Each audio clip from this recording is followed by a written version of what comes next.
Nabi Habakuk diutus oleh Tuhan kepada bangsa Israel. Padahal waktu itu bangsa Israel sudah diingatkan, hak Israel, kalau kau mau melihat pemulihan oleh Tuhan, jawabannya cuma satu: kau kembali kepada Tuhan.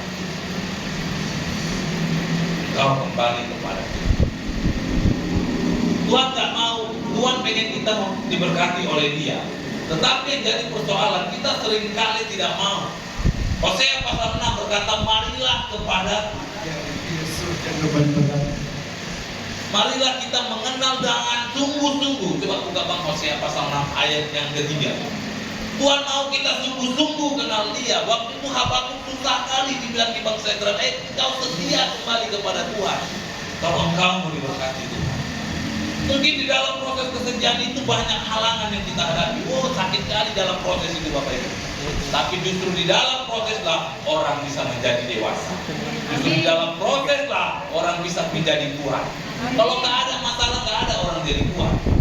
Kalau nggak ada masalah, bagaimana kita bisa menghadapi masalah yang lain? Jadi justru kalau ada masalah, bersukacitalah. Jika kita menghadapi masalah yang lain, kita bisa menang. Coba buka Hosea pasal 6 ayat yang ketiga. Apa dikatakan? Hosea pasal 6 ayat 3. Ya. Marilah kita mengenal dan berusaha sungguh-sungguh mengenal Tuhan.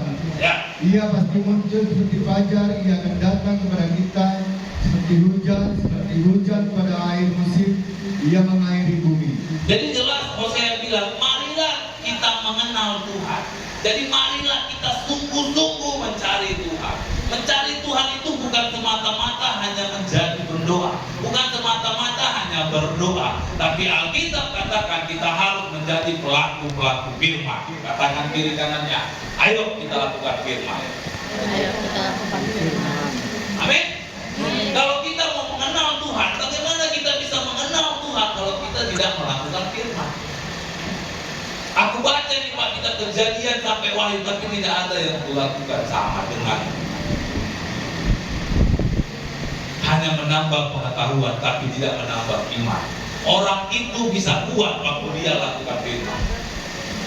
Ada kisah tentang 4 perumpamaan. Ada yang ditabur di semaduri, di batu-batuan, ada di tanah yang subur. Kenapa di tanah yang subur ini dia pernah mengalami hasil yang berlipat kali ganda? Ada yang 30, 60, bahkan 100 kali berkat.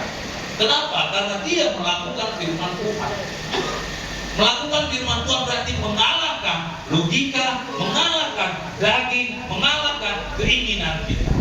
Memang gak gampang melakukannya, tapi waktu kita mau, waktu kita bisa, waktu kita relakan hati kita dibentuk,